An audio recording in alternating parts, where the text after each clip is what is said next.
In the interview process, I talked to both James and Russ and let them know that the reason that I want this job is because of them. So I expect those guys to be here. I haven't heard anything else to the contrary.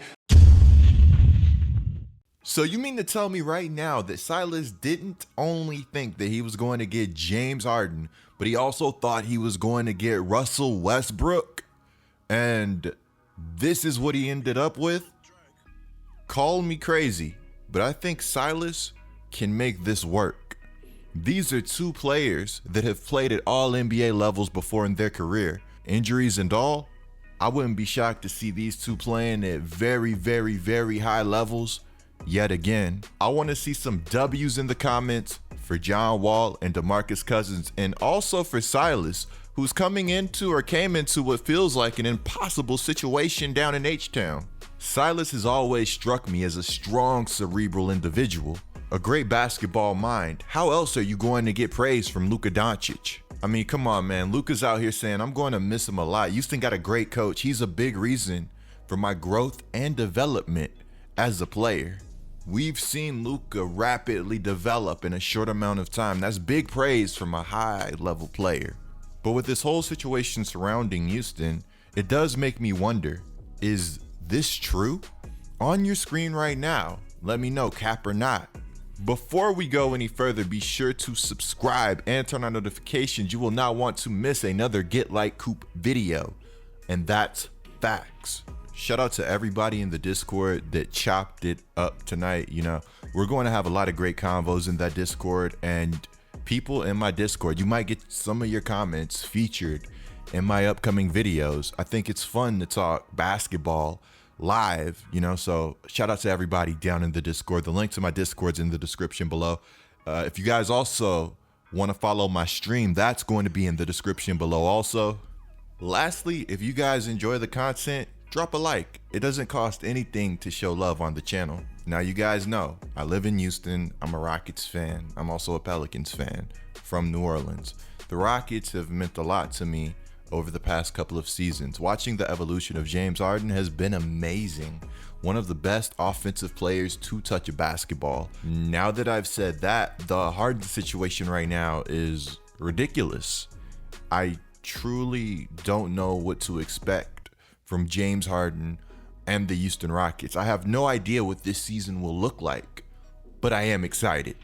John Wall, DeMarcus Cousins, two guys that have everything to prove. Tonight, the Houston Rockets played the Chicago Bulls. I'm going to have to do a separate Patrick Williams video, but man, I'd be lying if I said Patrick Williams didn't look good in his debut. 9 points in college, whatever. It's the NBA now.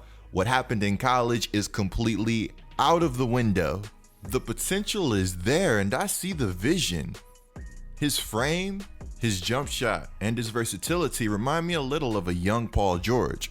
A lot of people don't remember Paul George in the OG days, going toe-to-toe with LeBron James, dunking on top of people's heads. Paul George's game now is different. Still good, but not exactly the same player. Let's start off talking about John Wall. All the John Wall haters, for all the John Wall haters, we have the receipts.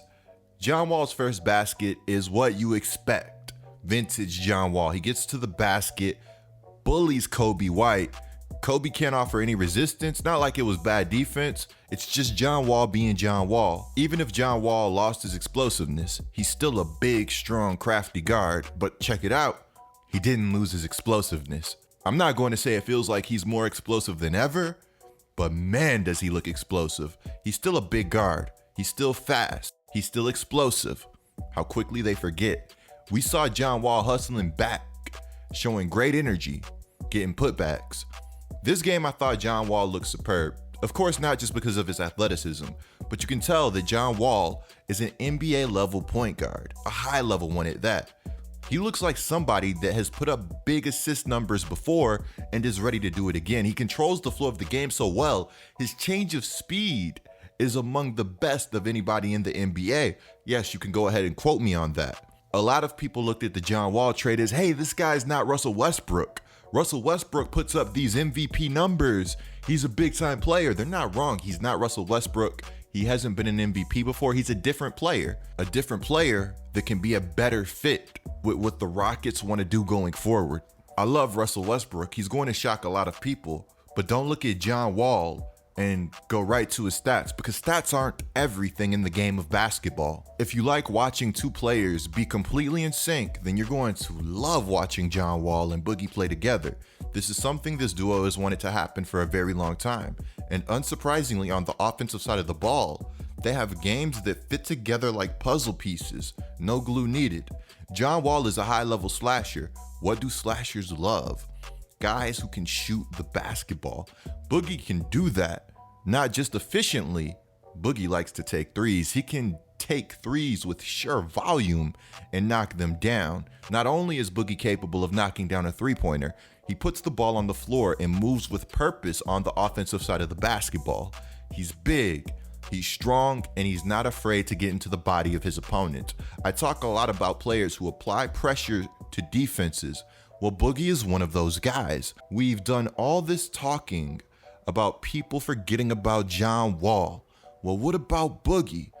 Boogie hits a three, comes up for a steal and goes the distance, and people are still sleeping on him.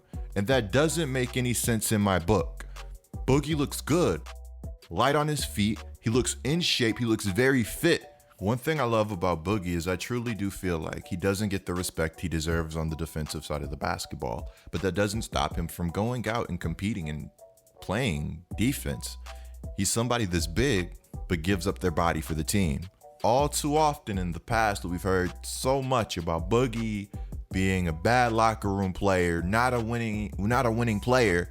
But at the end of the day, I see this guy doing everything he can to get on the floor and contribute to winning basketball games. One thing that stood out to me was the Rockets' offense as a whole, which is going to be expected if there's no James Harden and you have a new point guard running the show. The Rockets still played with pace, but that doesn't mean they were careless. At halftime, they had 68 points, almost 70. They took 24 threes in the first half. They had 3 total turnovers in their first half of basketball and only 2 fast break points. Defensively, this is going to be a Rockets team that's looking to tire you out and make you work, even if it's coming from their half-court offense. Silas talked a lot about tweaking the Rockets offense, but not wanting to change it too drastically. He wanted to improve upon everything and make the offense much less predictable. Silas came from the Mavericks, right? The Mavericks had a historic offensive rating. The team was downright filthy. You want to know what's crazy? Christian Wood is also going to be somebody that takes this team to another level. Let me know what team you guys want me to cover next. Clicking the video on the screen right now is a great way to support my channel. I'm Get Like Coop, bringing you guys the scoop until our next upload.